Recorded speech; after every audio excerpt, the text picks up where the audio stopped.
Hi, in today's problem, we'll be dealing with systems of linear equation. In particular, we'll be using the Gauss-Jordan elimination. So this is the example. We have equation 1, equation 2, equation 3. Let's start. All right, so using Gauss-Jordan elimination, we need to convert our linear system into its augmented matrix form. So to do that, we simply copy the coefficient of the variables. And then on the fourth column, we copy the value of the right side of the equation. So for equation 1, this would be 2, 12, 17, negative 32. That would be our row 1. Equation 2, we have negative 3, negative 7, negative 8, 6. That would be our row 2. And equation 3, we have 1, 4, 6, and negative 7. That would be our row 3.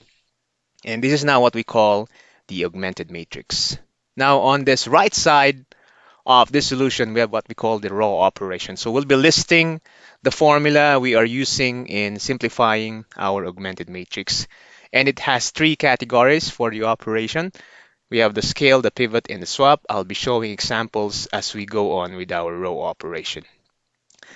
In my solution for the Gauss-Jordan elimination, I'll be showing three stages. So I have the first stage of my solution. My goal is to convert the first column, this 2, negative 3, and 1 into 1, 0, 0.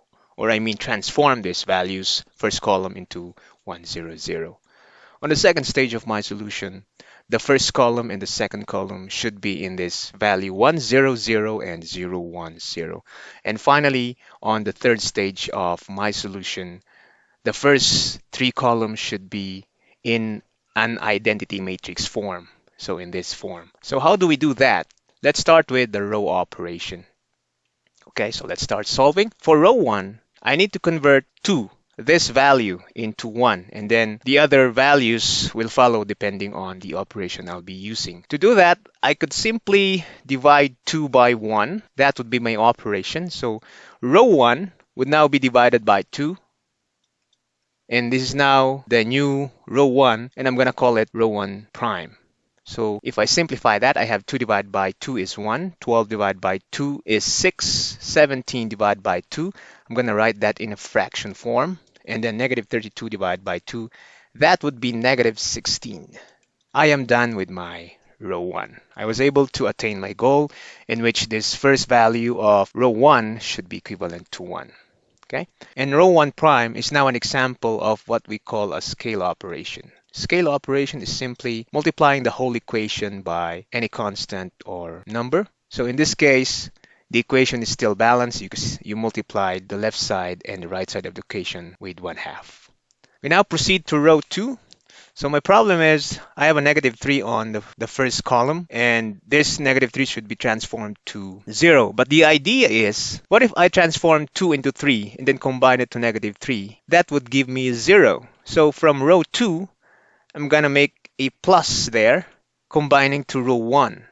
But I need to transform 2 into 3. So to do that, I have to divide it by 2 and multiply it by 3.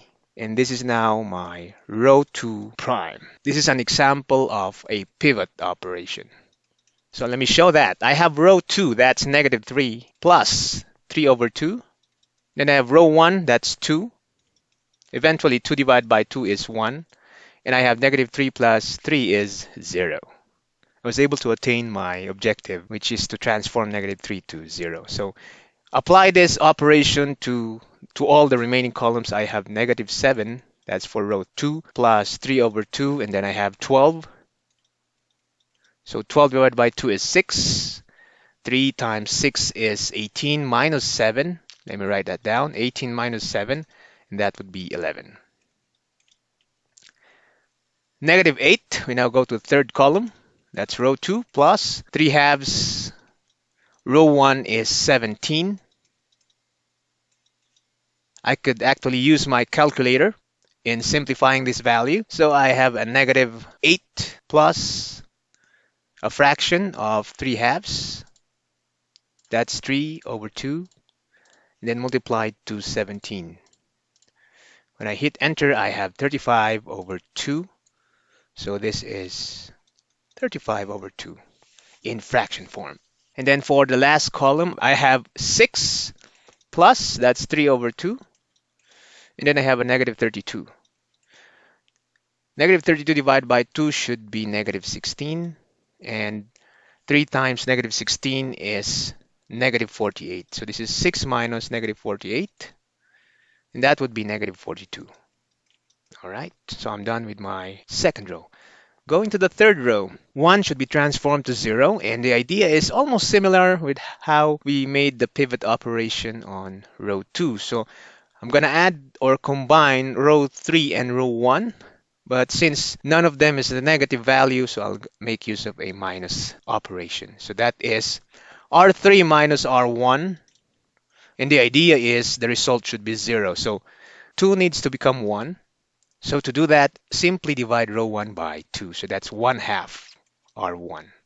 And row 1 is divided by 2. So I have 1 minus 1 is 0. 4 minus 6 is negative 2. 6 minus 17 over 2. That's a fraction. Let me write that down. That's 6 minus 17 over 2. And this is 12 over 2 minus 17 over 2. You end up with a negative 5 over 2. There you go. And finally, for the remaining column, I have R3 is negative 7 minus 1/2. R1 is negative 32. So negative 32 divided by 2 is negative 16. Negative with negative is positive. So that would become negative 7 plus 16. And you have a value of 9. Okay, so I'm done with my row 3 prime. And this is still an example of a pivot operation. First stage is done.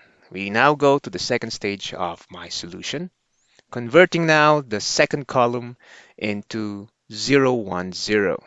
Again, we try to figure it out. So row 1, if I convert row 3 into 6 and combine it with row 1, eventually I have 6 and negative 6 here. So my operation would be plus row 3. However, negative 2 should be transformed to 6. So I can simply multiply it by 3. And this will now be my row 1 double prime. And this is row 1 prime, we're pertaining to this row 1. And row 3 prime, we're pertaining to this third row. So when we apply this pivot operation, I have the first column 1 plus 3 times row 3 is 0. So this will still yield me a 1 value. I have 6, that's the second column, plus 3 times row 3 is negative 2, and this becomes negative 6, so that would become 0. Then for the third column, I have 17 over 2 plus 3. This is negative 5 over 2. So this is equal to 17 over 2 minus 15 over 2, and that would give you 2 over 2, or simply 1. Then finally, the last column, I have negative 16, and then plus 3 multiplied to row 3, which is 9. And this is negative 16 plus 27, and that would give me a positive value of 11. We now proceed to the second row. So the goal here is to retain 0 there and to transform 11 into 1. And to do that, you simply divide or multiply row 2, that is prime, by 1 over 11. So when you multiply 1 over 11, it's the same as dividing it by 11. So I have 0 divided by 11 is 0. 11 divided by 11 is 1. 35 divided by 11, that could give you 35 over 22. And then negative 42 divided by 11, that would give you negative 42 over 11. And this is now my row 2 double prime. Again, you call this a scale operation, and this one is an example of pivot operation. Let's proceed to row 3. So the idea is you retain your 0, and then negative 2 should be transformed to 0. To do that, you have to combine row 2 and row 3. So since this is a negative symbol or negative sign, you can make use of the plus operation, combine it to 2, and that should give you row 3 double prime. So the idea is to transform 11 into 2 To do that, you divide row 2 by 11 and then multiply it by 2. So let's see how it goes. For the first column, I have a 0 plus 2 over 11 multiplied to 0. It's still a 0 value. We retain the 0. For the second column, row 3 is negative 2 plus I have 2 over 11 multiplied to 11, and this is negative 2 plus 2. 11 divided by 11 is simply 1. So this will give you a 0. The objective is met, and you have a 0 value here. In the third column, row 3 is negative 5 over 2 plus 2 over 11 multiplied to row 2 is 35 over 2. So 2 divided by 2 is equivalent to 1, and you end up with negative 5 over 2 plus 35 over 11. So I could use my calculator. Fraction, that's negative 5 over 11 plus my fraction is 35 over 11. Enter, and I have 15 over 22.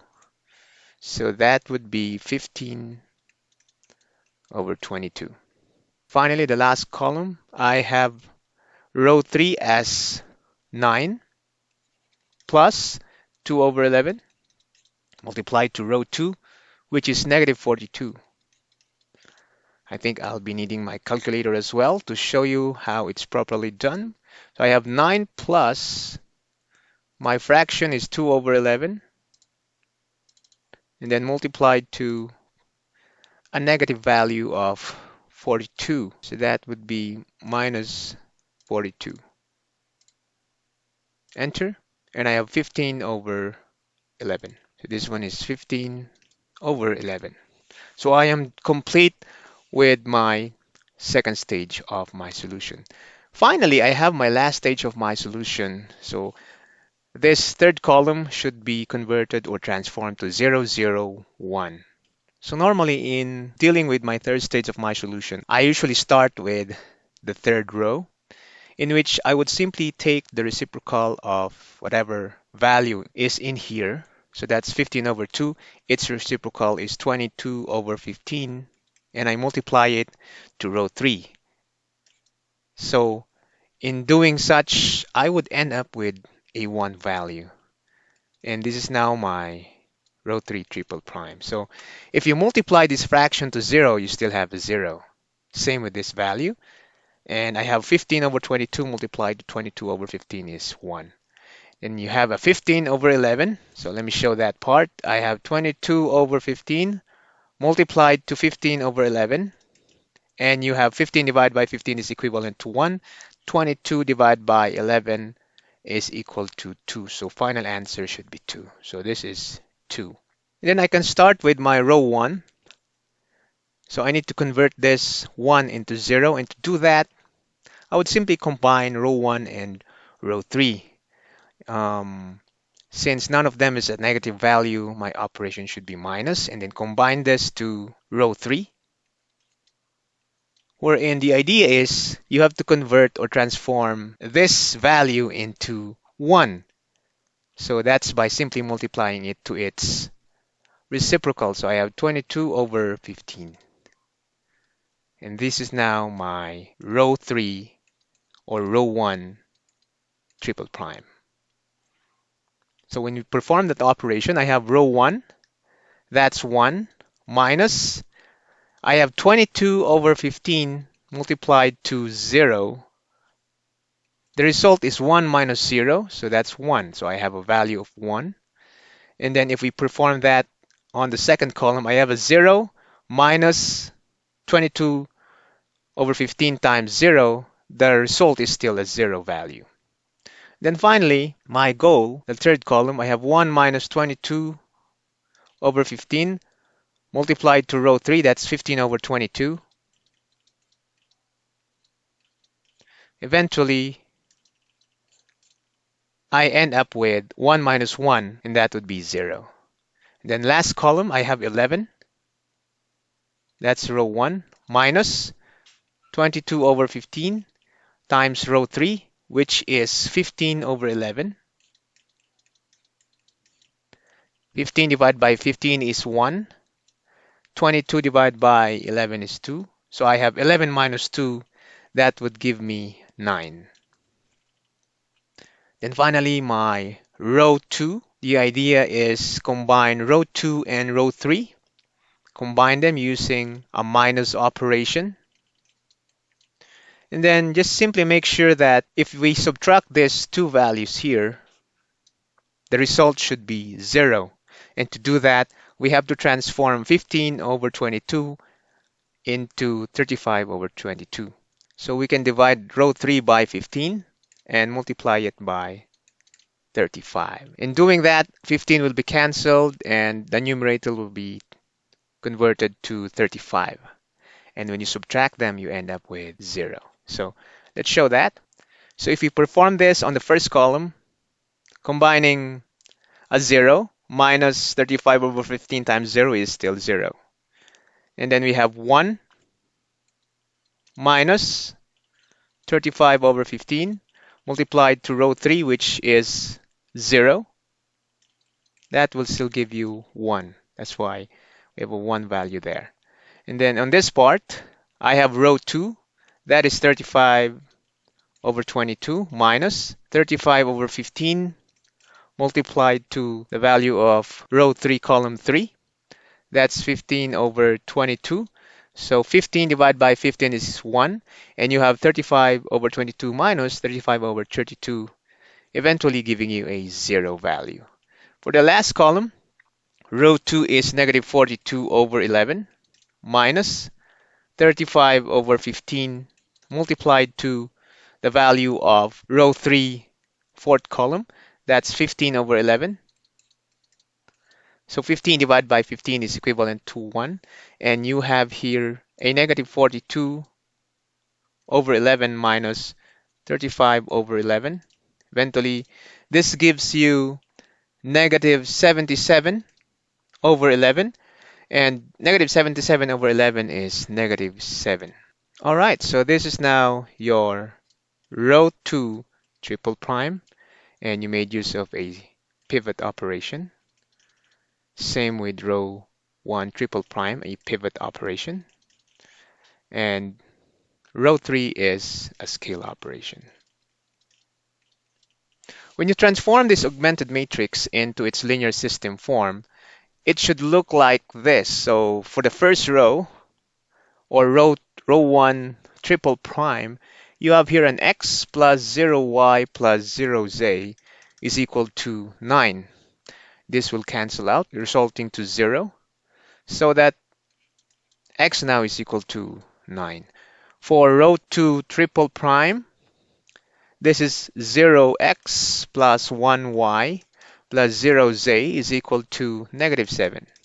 So you end up with y is equal to negative 7. And for row 3 triple prime or R3 triple prime, you have 0x plus 0y plus z is equal to 2. And you have z is equal to 2 because this will turn to 0. A 0 multiplied to any variable is always 0. Now I haven't shown you an example of swap operation on our row operation. So let me show you the one that I prepared. This is our linear system. Now look at my augmented matrix. So I actually swap it with row 3. So instead of placing the first column on row 1, 2, 12, 17, negative 32 is now shifted to row 3, 2, 12, 17, negative 32. Now, why did I swap it with row 3? I was able to check that row 3, the leading coefficient is already 1. So that on my first stage of my solution, I would simply copy row 1, and that would give me my row 1 prime. So 1 for 6, negative 7 is still 1 for 6, negative 7. In doing such, if you look at my row operation and the result of my reduced row echelon form, I am already working with a whole number. And it seems that my row operation is a lot simpler than my first solution, in which I was dealing actually with fractions. and it gives me a little difficulty in simplifying these values. So swap operation normally comes out if you have an x value where its coefficient is already 1, and that you can always place that on row 1 and eventually simplify this in a simpler row operation. So that's it. This is my example for Gauss-Jordan elimination. Thank you for watching.